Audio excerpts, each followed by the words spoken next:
Hello दोस्तों, कैसे आप सभी लोग। उम्मीद करते हैं आप सभी अच्छे होंगे। प्लीज़ इस चैनल को ज़रूर सब्सक्राइब कीजिए क्योंकि यहाँ पर आपको काफ़ी ज़्यादा इन्फॉर्मेटिव वीडियोस मिलेगी पूरे फैक्ट के साथ। तो आजकल ड्रोन का बहुत ज़्यादा इस्तेमाल हो रहा है। बहुत सारे मल्टीपल सेक्टर्स में इसका इस्तेमाल किया जा रहा है, जैसे डिफेंस में, डिलीवरी में, टैक्सी में और एग्रीकल्चर सेक्टर में। और इसकी जो टेक्नोलॉजी है वो धीरे धीरे काफ़ी आगे बढ़ रही है, इम्प्रूव हो रही है। और जब से इंडियन गवर्नमेंट ने ड्रोन से रिलेटेड रिलैक्सेशन दिया है रूल्स वगैरह में, तो जब से ही हमें ड्रोन इंडस्ट्री में एक बूम देखने को मिल रहा है।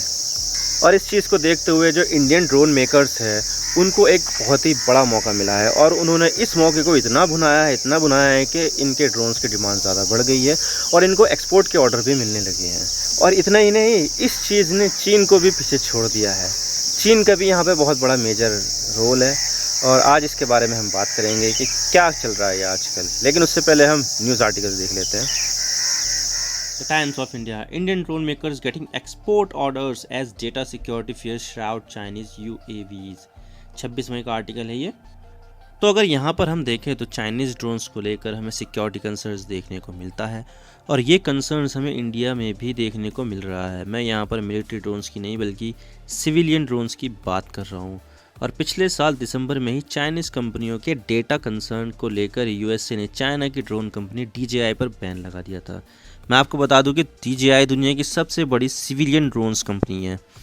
अमेरिका ने इसे ब्लैकलिस्टेड कर दिया है, तो यहाँ पर पूरी दुनिया का चाइनीज़ ड्रोन से मोहभंग हो गया है और अब इसका फ़ायदा इंडियन कंपनीज उठा रही हैं। अभी हाल ही में जापान की leading drone company ACSL India में इंडिया की ड्रोन्स कंपनियों के साथ पार्टनरशिप की है, टाई अप किया है उन्होंने, क्योंकि देखा जाए तो अब बहुत सारे देश चाइनीज़ कंपनियों पर बिल्कुल भी भरोसा नहीं करते हैं और इसकी वजह चाइनीज़ कंपनियां अपने ड्रोन्स का सर्वर चाइना में ही रखती हैं।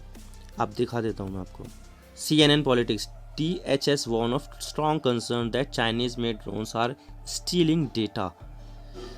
2-3 साल पहले का आर्टिकल है लेकिन ये अभी भी रिलेवेंट है, क्योंकि अगर देखा जाए तो चाइना में एक पॉलिसीज़ है जिसके अनुसार वहाँ पर चाइना की सरकार को डेटा देना अनिवार्य होता है, जो भी चाइना में काम करती है उन सबको।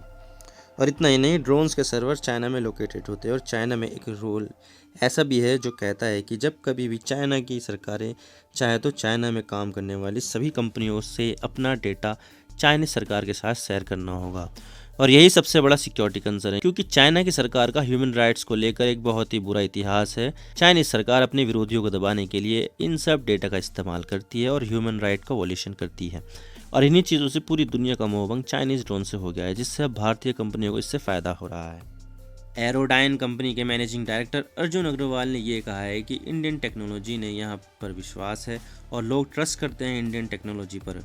और भारत में ड्रोन्स बन रहे हैं और हमें जापान से, एशिया से, गल्फ से और भी बहुत सारी जगह से ऑर्डर्स मिल रहे हैं। और यहाँ पर जो ट्रेडिशनल ड्रोन सप्लायर है यानी चाइना, उसको पूरी तरह से कम करने का इंटेंशन है यहाँ पर। और अगर मैं एरोडाइन की बात करूँ तो इसी कंपनी ने जापान की सबसे बड़ी ड्रोन कंपनी ACSL से टाई अप किया है और इसके अभी फ़िलहाल तमिलनाडु में एक मैन्युफैक्चरिंग यूनिट है और 2 और यूनिट्स लगाने वाली है ये कंपनी। और इसके अलावा एरोडाइन बैटरी की समस्या से भी जूझ रहा है और ये कंपनी बैटरी को भी मैन्युफैक्चरिंग का प्लांट लगाने की सोच रही है।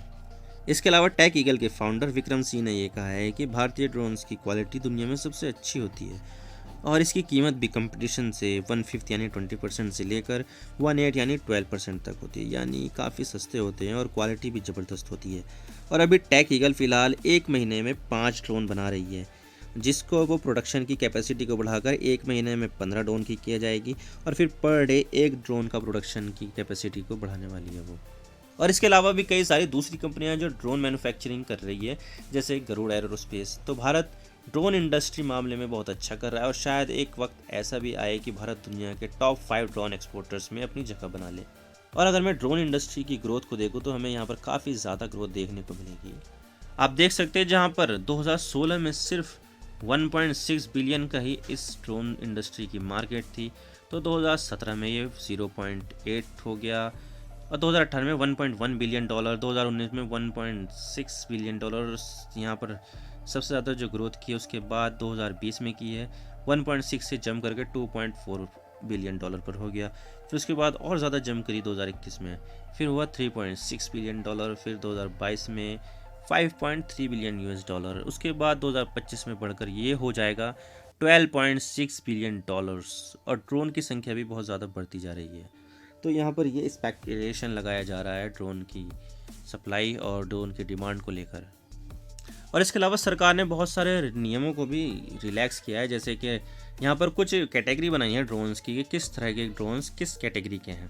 तो एक तो होता है नैनो ड्रोन, जिसको 250 ग्राम या उससे कम के जो भी ड्रोन्स होंगे उसको नैनो ड्रोन कहते हैं। और इसके लिए कोई भी परमिशन की रिक्वायरमेंट नहीं है, लेकिन इसके लिए कम से कम ऊंचाई इसकी 15 मीटर होनी चाहिए, यानी 15 मीटर से ज़्यादा ये उड़ान नहीं भर सकते हैं।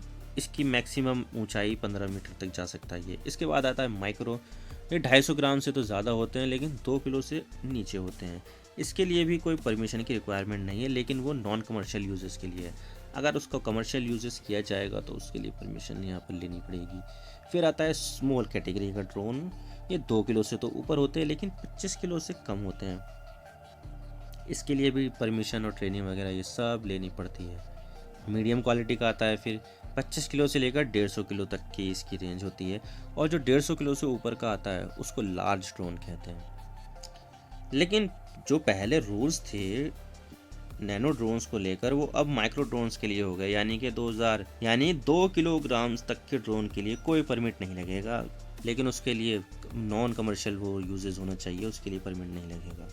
लेकिन इसके लिए आपको ट्रेनिंग लेनी होगी ड्रोन उड़ाने के लिए DGCA द्वारा अप्रूव किसी भी इंस्टीट्यूट से। तो यहाँ पर ड्रोन्स रूल भी काफ़ी रिलैक्स हो गए हैं, जिससे ड्रोन इंडस्ट्री डोमेस्टिकली भी बहुत तेज़ी से ग्रो कर रही है। लेकिन ड्रोन उड़ाने के लिए भी बहुत सारे येलो जोन्स और रेड जोन्स होते हैं जहाँ पर आपको ड्रोन्स उड़ाने की परमिशन नहीं मिलती, जैसे एयरपोर्ट के आसपास, किसी मॉन्यूमेंट के आसपास। तो यहाँ पर देखना पड़ता है। तो ये है अंत इस वीडियो का। आप इसके बारे में क्या सोचते हैं आप हमें कमेंट सेक्शन में ज़रूर बताइएगा।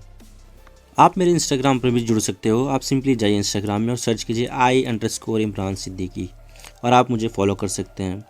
इसके अलावा आप मुझे ट्विटर पर भी फॉलो कर सकते हैं, यहाँ पर भी सेम ही यूज़र नेम है I_इमरान सिद्दीकी।